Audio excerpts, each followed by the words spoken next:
On a aussi, par exemple, le Rogaine. Il n'y en a plus du tout pour les enfants.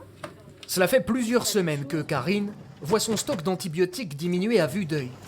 Une situation inquiétante, d'autant que pour certains médicaments, s'approvisionner est devenu mission impossible. Ça s'aggrave. Par rapport au début d'année où il y avait que le Doliprane, là, ça devient de pire en pire. Il y a des sirops aussi. Même constat dans cette autre pharmacie du pays de Montbéliard. Ici, les étagères sont pour certaines à moitié vides. Sirop de toux, le plus prescrit, hélicidine, j'en ai plus que 2. Tucidane, c'est le report actuellement, il n'y en a plus que 2. Sirop de Doliprane, un flacon.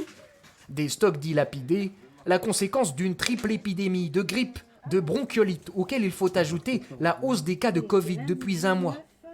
Les laboratoires ont bien du mal à suivre et les pharmaciens, eux, attendent désespérément d'être livrés.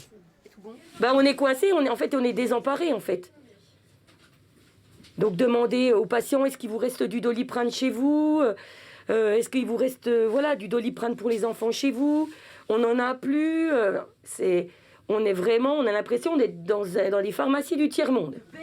Alors ici comme ailleurs, on tente de s'adapter face à la pénurie. Appeler les médecins, trouver des stocks dans d'autres pharmacies du secteur. Les préparatrices comme Laetitia sont devenues multicasquettes.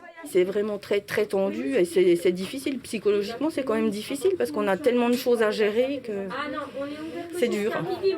Pour cette cliente venue acheter du Doliprane, pas d'exception. La vente est limitée à 2 boîtes par personne au maximum.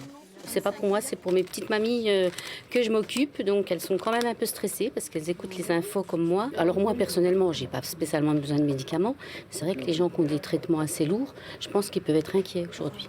Face à la pénurie, certains pharmaciens préconisent le retour du port du masque. Il permettrait de limiter les contaminations en attendant de remplir à nouveau leurs armoires.